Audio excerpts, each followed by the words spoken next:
আসসালামু আলাইকুম রহমতুল্লাহি ওবরকাতুহ। সম্মানিত দর্শক, আমাদের জাতীয় সংসদ নির্বাচন বা জাতীয় নির্বাচন নিয়ে বর্তমান সরকার বলতে গেলে ঐতিহাসিক চাপের মধ্যে পড়েছেন। আপনারা জানেন, যখন একটা ক্ষমতার পট পরিবর্তন হয় তখন সেখানে নানা রকম খেলাধুলা হয়। তো শেখ হাসিনার পতনের পরেও এরকম অসংখ্য খেলাধুলা শুরু হলো এবং এখনো চলছে। তো সেই সকল খেলাধুলার মধ্যে যা যা হতে পারে বা যা যা ঘটতে পারে সেই বিষয়গুলো নিয়ে অনেকেই বিভিন্ন অ্যাঙ্গেল থেকে খেলার চেষ্টা করেছেন।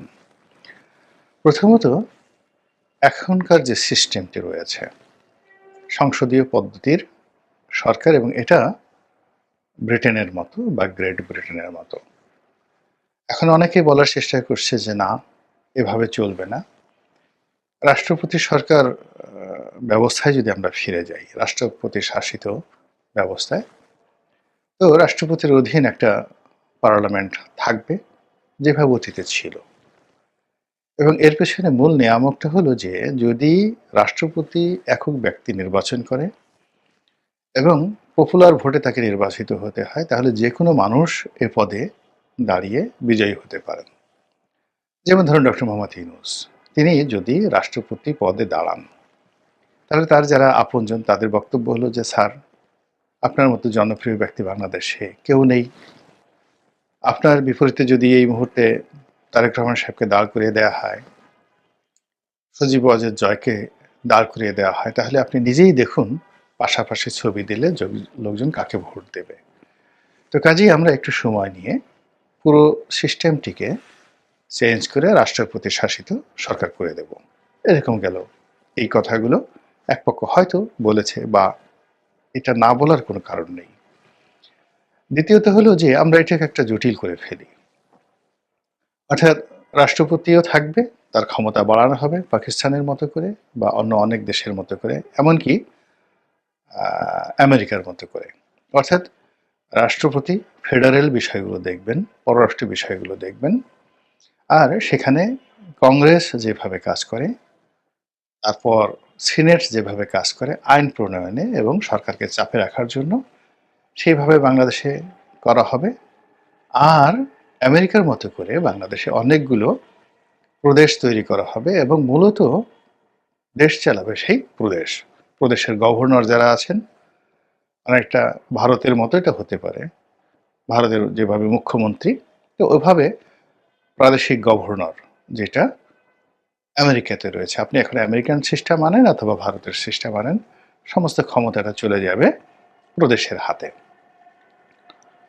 তো এই প্রদেশের হাতে ক্ষমতা চলে যাবে, আর স্থানীয় সরকার মানে ইউনিয়ন পরিষদ, উপজেলা পরিষদ, জেলা পরিষদ, এগুলোতে সরাসরি নির্বাচনের মাধ্যমে একটা বিকেন্দ্রীকরণ করা হবে আমেরিকার মতন করে। আর এইগুলোতে যদি আমরা এই কাজগুলো যদি আমরা করি, অনেক সময় লাগবে এবং ভবিষ্যতে আওয়ামী লীগ, বিএনপি এই দলগুলো আর থাকবে না। এখানে অনেক ছোট ছোট স্থানীয় দল তৈরি হবে, স্থানীয় ব্যক্তি তৈরি হবে, আর পানি ঘোলা হয়ে যাবে। ভালো কথা। এবং এই কাজ করার জন্য, সংস্কার করার জন্য যথেষ্ট সময় নেবে। ৩ নম্বর হলো যে আমরা এমন কিছু সংস্কার করব, যে সংস্কারে এখন যে রাজনীতির একটা ফিউডাল অবস্থা রয়েছে, অর্থাৎ রাজনীতিতে যায় বা যারা ক্ষমতা লাভ করেন, সেটা মন্ত্রী হন, এমপি হন, কিংবা প্রধানমন্ত্রী হন, কিংবা যারা ক্ষমতাসীন দল থাকেন, তাদের সকলের মধ্যে একটা জমিদারি জমিদারি ভাব এসে যায়। তারা এই সমাজে যারা জ্ঞানী আছেন, গুণী আছেন, এনজিও ব্যক্তিত্ব আছেন, গ্রামীণ ব্যাংকের কর্মকর্তা আছেন, তাদেরকে মানুষ হিসেবেই মনে করেন না। এদেরকে একটা শিক্ষা দেওয়া দরকার, শেখা দেওয়া দরকার। তো এই শেখা দেওয়ার জন্য নির্বাচন ব্যবস্থাটিকে জটিল করে তুলতে হবে। কিভাবে?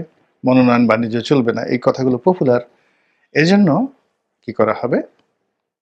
দেখা গেল যে পপুলার ভোটে সেই প্রতীকে সারা বাংলাদেশে ভোট হবে। যে দলগুলো যত ভোট পাবে সেই সংখ্যানুপাতিক হারে তাদেরকে সেই কটি আসন দেয়া হবে। সেই আসন নিয়ে তারা পার্লামেন্ট গঠন করবে এবং এইগুলো নিয়ে কয়েকদিন প্রচার প্রোপাগান্ডা আল্টিমেটলি চলেছে এবং আমাদের ছোট ছোট দলগুলো তো বেজায় খুশি, যারা জীবনে কখনো সংসদ সদস্য হতে পারবে না। ধরুন একটা আসনে যদি সংসদ সদস্য হতে হয়, তাদেরকে ১.৫ থেকে ২ লাখ ভোট পেতে হবে। তো এরকম কোনো একটি নির্দিষ্ট আসনে গিয়ে তারা যে ২ লাখ ভোট তাদের ছোট, ছোট দলগুলো পাবেন, এরকম অবস্থা বাংলাদেশে এখনো গড়ে ওঠেনি। তো সেক্ষেত্রে যদি একটা প্রতীক ছেড়ে দেওয়া হয় আল্লাহর হস্তে, যাও পাখি বলো তারে সে যেন ভুলে না মরে। টেকনাফ থেকে তেঁতুলিয়া কত পাগল আছে না? কত পাগল আছে। সেই পাগলরা দেখা গেল যে একসাথে ৫ লাখ ভোট পেল। আনুপাতিক হারে দেখা গেল তার ভাগে ২টো বা ৩টে সংসদ সদস্য হয়ে গেল। এবং সেই ক্ষেত্রে জনাব হিরো আলম বলেন, সেফায়েতুল্লাহ সেফু বলেন, কিংবা ওই যে প্রবাসী যারা আছে ইউটিউব করে, তারাও যদি এইভাবে একটা দল গঠন করে ছেড়ে দেয়, বাংলাদেশে দেখা গেল যে ৫ লাখ থেকে ১০ লাখ ভোট তারা পেয়ে গেলেন। এবং পেয়ে যাওয়ার পরে তারা সেই সংসদে এসে এক একজনে এক একটা দলের নেতা হিসেবে ৮ জন ১০ জন সংসদ সদস্যকে নিয়ে বিশাল একটা হাউকাউ পার্টি তৈরি করে ফেললেন। এই জিনিসগুলো নিয়ে কাজ হচ্ছে। এরপরে সংবিধান। সংবিধান নিয়ে ভীষণ রকম একটা জগাখিচুড়ি অবস্থা তৈরি হয়েছে। এই সরকার কি সংবিধানের অধীন না সংবিধানের বাইরে? এটা কি বিপ্লবী সরকার না সাংবিধানিক সরকার? এরকম নানা কিছু কথাবার্তা হচ্ছে। সংবিধান কি পুনর্লিখন হবে নাকি সংবিধান অ্যামেন্ডমেন্ট হবে, মানে যাকে বলা হয় সংশোধন করা হবে, এসব নিয়ে নানা রকম জটিলতা করে এই গত ৪ মাস ধরে এমন একটা অবস্থা তৈরি করা হয়েছে যে এখন সরকারকে কেউ আর বিশ্বাস করছে না। No one. দ্বিতীয়ত, বিশ্বাসের যে জায়গাটা সেটি চলে যাওয়ার পরে যেটি থাকে নির্ভরতা। সরকারের প্রতি নির্ভর করার একটা সিঙ্গেল কারণ নেই। আইন শৃঙ্খলা, অর্থনীতি, সামাজিক সংহতি থেকে শুরু করে আর যা কিছু রয়েছে সূচক, একটা রাষ্ট্রে যে সকল সূচক থাকে সেই সূচকগুলো সবই নিম্নমুখী। এবং এর কারণে কেবলই মাত্র ডক্টর ইউনূস নন, তার সঙ্গে যারা যারা আছেন প্রতিটি লোক, এমনকি এই জুলাই আগস্ট বিপ্লবে যারা আমাদের নয়নমণি ছিলেন, যাদেরকে দেখলে আমাদের হৃদয় বিগলিত হতো, যাদেরকে স্পর্শ করার জন্য আমাদের যাকে বলা হয় মন উথাল পাতাল করত, সেই সোনার ছেলেরা, সমন্বয়ক যারা, তাদেরকে নিয়ে এই ৪ মাসে যত বিতর্ক হচ্ছে এবং যত বাজে কথা হচ্ছে, এগুলো ছাত্রলীগদেরকে নিয়েও হয়নি। এবং এদেরকে এই সরকারের ৪ মাসের এরকম দোদুল্যমানতা, কর্মহীনতা এবং অস্বস্ব এবং অস্পষ্ট কথাবার্তা এবং চিন্তা, লক্ষ্যহীন চিন্তা চেতনার কারণে এই যে আমাদের সোনার ছেলে যারা আছেন, তারা এখন বিভিন্ন টেলিভিশন টকশোতে গিয়ে অঝরে কাঁদছেন, অঝরে কাঁদছেন। এ কারণে তারা বুঝতে পারছেন যে তাদের পরিণতি কোন পর্যায়ে যাবে এবং জনরোষ কোন পর্যায়ে চলে গিয়েছে। তো এই যে অবস্থা, এই অবস্থার কারণে কি হচ্ছে, দেশের বিভিন্ন রাজনৈতিক যারা শক্তি তাদের মধ্যে প্রতিনিয়ত ভাঙাচোরা হচ্ছে, প্রতিনিয়ত বন্ধুর পরিবর্তন হচ্ছে। পদার্থ যারা ফিজিক্স নিয়ে লেখাপড়া করেন, আপনারা জানেন যে পদার্থের মধ্যে প্রতিনিয়ত একটা ঝড় বয়, ইলেকট্রন, প্রোটন এবং নিউট্রন। নিউট্রনকে কেন্দ্রে রেখে ইলেকট্রন এবং প্রোটন প্রচণ্ড বেগে ঘুরতে থাকে। এবং সেই ঘূর্ণির কারণে পদার্থের কখনো ক্ষয় হয়, আবার পদার্থের কখনো জয় হয়। এখন আমাদের যে সরকার, সেই সরকারের যে পদার্থ রয়েছে, সেই পদার্থের মধ্যে নানা রকম ঘূর্ণিঝড় বইছে এবং সেই ঘূর্ণিঝড়ের কারণে রাজনৈতিক দলগুলো কখনো তাদের বন্ধু হচ্ছে, কখনো তাদের শত্রু হচ্ছে। রাজনৈতিক দলগুলো কখনো তাদের কাছে যাচ্ছে, কখনো আবার দূরে চলে আসছে, কখনো তাদেরকে কেন্দ্র করে ভালো ভালো কথা বলছে, আবার কখনো তাদের বিরুদ্ধে কথা বলছে। এবং এই জায়গাতে বাংলাদেশের একেবারে বৃহৎ দল বিএনপি থেকে শুরু করে ছোট ছোট দলগুলো যারা রয়েছে, তারা কেউ বাদ যাচ্ছেন না, মানে তারাও বিশ্বাস করতে পারছেন না। আর এটা শুধুমাত্র যে সরকারের সাথে রাজনৈতিক দলের যে সম্পর্ক তা নয়, রাজনৈতিক দলের প্রথমত নিজেদের মধ্যে ইন্টারনাল ক্ল্যাশ, সেটাও প্রকট হয়ে পড়েছে। আর পারস্পরিক ক্ল্যাশ, মানে এবি পার্টির সাথে ধরুন জামাতের, জামাতের সাথে ধরুন হেফাজতের, হেফাজতের সাথে ধরুন চরমোনাইয়ের, চরমোনাইয়ের সাথে ধরুন আহলে সুন্নাত ওয়াল জামাতের, আহলে সুন্নাত ওয়াল জামাতের সাথে ধরুন আরো অনেকের, যেটি গত ৩ মাস আগে কল্পনাই করা যেত না। ৩ মাস আগে মনে হতো সবাই ভাই ভাই, কিন্তু এখন কেউ কাউকে আর বিশ্বাস করছে না এবং কোনো ঐক্য হচ্ছে না। আজ এক নেতা আর এক নেতার বাসায় যাচ্ছেন, কর্মীরা মহা খুশি। কালকে আবার দেখা গেল সেই দুই নেতা পরস্পরের বিরুদ্ধে বক্তব্য দিচ্ছেন। লন্ডন থেকে তারেক রহমান সাহেব এই একবার সরকারকে যৌক্তিক সময় দিচ্ছেন, আবার বলছেন যে নির্বাচন কবে হবে। এই সার্বিক অবস্থার মধ্যে পড়ে এই সরকার যদি কিন্তু এটা ওটা বিভিন্ন কথাবার্তা বলে এই নির্বাচনটিকে অস্পষ্ট করে তুলেছে। কিন্তু অতি সম্প্রতি কন্ডিশনালি ডক্টর মোহাম্মদ ইউনূস একটা ভাষণ দিয়েছেন এবং সেই ভাষণে তিনি বলেছেন যে নির্বাচন ২০২৫ সনের শেষের দিকে অর্থাৎ ডিসেম্বর মাসে হতে পারে, অথবা ২০২৬ সনের এপ্রিল মে, অর্থাৎ বড় জোর এপ্রিল মে বা জুনের মধ্যেই নির্বাচন হতে পারে, এইরকম একটা ইঙ্গিত তিনি দিয়েছেন। এবং সেখানে তিনি বলেছেন যদি বা কিন্তু, মানে এটা যদি হয় তাহলে হবে, এটা না হলে এটা হবে, এইভাবে যদি কিন্তু তিনি সংযোগ করেছেন। এবং তার এই কথার মধ্যে যথেষ্ট চালাকি আছে, যথেষ্ট মারপ্যাচ আছে এবং যথেষ্ট এখানে অন্য চিন্তা করার হেতু আছে। ফলে কি হলো, কেউ তাকে বিশ্বাস করছে না ঠিক আগের মতন করে। এখন ধরুন সরকার সত্যিকার অর্থেই আমি ধরে নিলাম যে একেবারে ধর্মপুত্র যুধিষ্ঠিরের মতো সত্য কথা বলেছেন এবং তিনি যে জবান দিয়েছেন তিনি এমন সত্যবাদী, কিয়ামত যদি হয়ে যায়, সে যদি মরেও যায়, তাহলে তার সেই জবান থেকে তাকে কেউ মানে ফেরাতে পারবে না। ডক্টর মোহাম্মদ ইউনূস কি যেন তেন ব্যক্তিত্ব? তিনি তো বিশ্ববিজয়ী, মানে যাকে বলা হয় সত্যবাদী, নোবেল বিজয়ী। তিনি কথা দিয়ে কথা রাখেন, তার কথার অন্যথা হয় না। এরকম যদি আপনি বিশ্বাস করতে চান, এবং সেই ক্ষেত্রে ধরুন ২০২৫ সনের ডিসেম্বর মাসে নির্বাচন হবে। তো ডিসেম্বর মাসে নির্বাচন যদি হয়, তাহলে আপনি ২ মাস আগে নির্বাচনের তফসিল যদি ঘোষণা করা হয়, সেই নির্বাচনের তফসিল ঘোষণা করা হবে ডিসেম্বর থেকে আরও ২ মাস এগিয়ে আসেন, নভেম্বর, অক্টোবর, সেপ্টেম্বর মাসে ধরুন তফসিল ঘোষণা করা হবে। সেপ্টেম্বর মাসে যদি তফসিল ঘোষণা করতে হয়, তাহলে ভোটার তালিকা হালনাগাদ করা, এটা সম্পূর্ণ করতে হবে জুলাই মাসের মধ্যে। কেননা এই হালনাগাদ করার পর সেগুলো প্রিন্ট হবে এবং সেইগুলো সবকিছু করবে, অর্থাৎ জুলাই, আগস্ট, সেপ্টেম্বর ২ মাস দিতে হবে করার জন্য।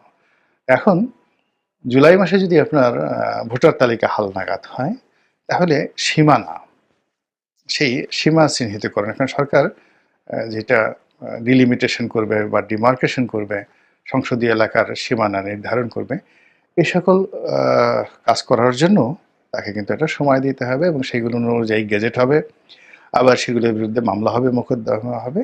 তো সব মিলিয়ে আপনার কি মনে হয় যে এই টোটাল কাজগুলো সেই সেপ্টেম্বর মাস ২০২৫ সনের, অর্থাৎ এখন যদি ডিসেম্বর মাস ধরেন, তাহলে আমাদের হাতে বড় জোর ৬ থেকে ৭ মাস সময় আছে। এটা সম্ভব কিনা, অন্য সব কিছু বাদ। ২ নম্বর হলো যে এখন নির্বাচন কমিশনার হিসেবে যারা নিয়োগ লাভ করেছেন, আপনি তাদের কয়জনের নাম জানেন? তারা এখনো পর্যন্ত পাবলিকলি কোনো কথা বলেননি, তাদের কর্মপন্থা ঠিক হয়নি, তাদের অর্গানোগ্রাম এখনো ঠিক হয়েছে কিনা, ইন্টারনাল ওয়ার্ক ঠিক হয়েছে কিনা, নির্বাচন কেন্দ্রিক যে বাতাস এবং নির্বাচন কমিশনার অফিস কেন্দ্রিক যে বাতাস, সেটি এখনো শুরুই হয়নি। ফলে এই কথাগুলো আলটিমেটলি কথার কথা, কিছুই হবে না। এরপর আপনি চিন্তা করুন যে বাংলাদেশের ৩০০টি সংসদীয় আসন যদি ধরেন, সেই সংসদীয় আসনের ওয়ার্ড পর্যায়ে, ইউনিয়ন পর্যায়ে বা সিটি কর্পোরেশন হলে সেখানে ওয়ার্ড পর্যায়ে নেতৃত্বে কারা আছে? শিবিরের লোক আছে, চরমোনাইয়ের লোক আছে, আওয়ামী লীগের লোক আছে, কারা আছে, শতভাগ বিএনপির নেতাকর্মীদের দখলে সব জায়গাতে। এবং ওখানকার যে থানা এবং পুলিশ এই গত 4 মাস ধরে তারা কাদের কথায় চলছে? বিএনপি নেতাকর্মীদের বুদ্ধিতে, পরামর্শে, কথায় চলছে। এখন ঢাকা থেকে আইজি সাহেব অনেক বড় বড় কথা বলছেন, মেট্রোপলিটন পুলিশ কমিশনার অনেক সুন্দর সুন্দর কথা বলছেন, কিন্তু নিউ মার্কেট থানা বা অন্য মিরপুর থানা যে কোনো থানার ওসি সাহেব তাকে ওই এলাকার যুবদল, ছাত্রদল এবং বিএনপির যে ওয়ার্ড কমিটি তাদের কথা মতো চলতে হচ্ছে। এর বাইরে কোনো থানা প্রশাসন চলছে না, কিচ্ছু করছে না। সেখানে যদি এরকম অবস্থা চলতে থাকে এবং এটা আরও অর্স্ট অবস্থা হবে, নির্বাচনের দিন যত ঘনিয়ে আসবে এই পরিস্থিতি আরও হবে। এর কারণ হলো আমাদের যে স্বরাষ্ট্র উপদেষ্টা চমৎকার একটি কথা বলেছেন যে যারা ক্ষমতা আসবে, আসুক না আগে, তার আগেই টার্গেট করে করে তারা ক্ষমতা আসবে তাদেরকে তেল দেওয়া শুরু করেছেন, এসব তেলবাজি বন্ধ করেন। এই কথা ভদ্রলোক বলেছেন খুব মনের দুঃখে। এর কারণ হলো তিনি বুঝতে পারছেন যে তাকে কেউ পাত্তা দিচ্ছেন না। এখন বিএনপি পন্থী হয়তো সাবেক কোনো আইজি, সাবেক কোনো ডিআইজি, সাবেক কোনো জেনারেল, সাবেক কোনো সচিব অথবা বিএনপির কোনো নেতা যখন কোনো পুলিশের অফিসে টেলিফোন করে বা কোনো সরকারি অফিসে টেলিফোন করে, ওখানে যে একটা ভাবাবেগ তৈরি হয়, একটা আবেগ তৈরি হয়ে যায়, এটি বর্তমান যারা উপদেষ্টা রয়েছেন তাদের সবার জন্যই অবমাননাকর। ফলে তারা আসছেন, গাড়িতে চড়ে ঘুরছেন, ক্যামেরা তাদেরকে কেন্দ্র করে ঘুরছে, কিন্তু পেছনের যে চাবিকাঠি, এই চাবিকাঠি নড়াচড়া করছে তাদের ইঙ্গিতে যারা আগামীতে ক্ষমতায় আসবে, অর্থাৎ বিএনপি। এখন নির্বাচন যদি হয়, বিএনপির এই যে জৌলুস, বিএনপির এই যে ক্ষমতা, এই ক্ষমতা ইচ্ছা করলে কিন্তু জনাব রুহুল কবির রিজভী কিংবা মির্জা আব্বাস সাহেব কিংবা ধরুন মির্জা ফখরুল ইসলাম আলমগীর সাহেব তারা যদি হুকুম দেন যে এই একদম 100% নিরপেক্ষ হবে, তত্ত্বাবধায়ক সরকারের আন্ডারে যেভাবে নিরপেক্ষ হবে, ভোট কেন্দ্রে 80% ভোট আনতে হবে, ভোটার আনতে হবে, কোনো অবস্থাতেই সিল পিটানো যাবে না, কোনো অবস্থাতেই রাতের ভোট, দিনের ভোট, বিনা ভোট হবে না, এবং প্রতিপক্ষের যারা প্রার্থী তাদেরকে সম্মান করতে হবে। আপনার কি মনে হয় কয়টি আসনে এরকম বিএনপির কেন্দ্রীয় নির্দেশনাকে বেদ বাক্য হিসাবে পালন করা হবে? একটিতেও না, বরং হিতে বিপরীত হবে। বিএনপি ইতিমধ্যে কয়েকজন তাদের যারা রাজনৈতিক সহযোদ্ধা তাদেরকে বিভিন্ন নির্বাচনী এলাকাতে 3টা না বা 4টে এলাকাতে তারা মনোনয়ন দেওয়ার ব্যাপারে সিদ্ধান্ত নিয়েছে এবং স্থানীয় বিএনপিকে নির্দেশনা দেওয়া হয়েছে তাদেরকে সকল রকম কোঅপারেশন করার জন্য। এখন গিয়ে দেখেন সে সকল এলাকাতে পুরো বিরূপ পরিস্থিতি বিরাজ করছে। অর্থাৎ আগে ধরুন মিস্টার এক্স, তিনি তার একটা নির্বাচনী এলাকা আছে, তিনি যদি তার নিজের দলের হয়ে, তার ব্যক্তির হয়ে বিএনপির রিকমেন্ডেশন ছাড়া যেতেন, তার জন্য যে নিরাপত্তা ছিল, আকর্ষণ ছিল, এখন এই বিএনপি এই কথা বলার পরে তার জন্য জীবন এখন উল্টো হারাম হয়ে গেছে, রীতিমতো হারাম হয়ে গেছে, এবং এই হারাম আগামী দিনে আরও বাড়বে। ফলে জনগণ এই 2024 সনে যে একটা নির্বাচন দেখেছে, 2018 সনের নির্বাচন, 24 সনের নির্বাচন, তার বাইরে গিয়ে ডক্টর মোহাম্মদ ইউনূসের নেতৃত্বে একেবারে একটা ওয়েস্টার্ন স্টাইলের পূর্ণমাত্রার গণতান্ত্রিক নির্দলীয় নিরপেক্ষ নির্বাচন হবে এবং সেই নির্বাচনে সকল ধর্ম, মত, পথ সবাই অংশগ্রহণ করবে এবং জনগণের ভোটে যারা বিজয়ী হবেন তারা বলবেন যে আমরা সত্যিকার অর্থে বিজয়ী হয়েছি, যারা পরাজিত হবেন তাদেরও কোনো আফসোস থাকবে না, তারা বলবেন যে আমরা সত্যিকার অর্থে পরাজিত হয়েছে। এইরকম একটি পরিবেশ এখন বাংলাদেশে বিরাজ করছে না। ফলে ইলেকশন এখন না হলেও বিপদ, ইলেকশন হলেও বিপদ, এবং এই বিপদ বিপত্তির মূল কারণটা হলো যে প্রথম দিন থেকে বাসর রাতে যেভাবে বিড়াল মারে, প্রথম রাত থেকে এভাবে এই সরকার সেই বিড়ালগুলো মারতে পারেনি। আল্লাহ আমাদের সবাইকে হেদায়েত দান করুন এবং হেফাজত করুন। আসসালামু আলাইকুম ওয়া রাহমাতুল্লাহি ওয়া বারাকাতুহু।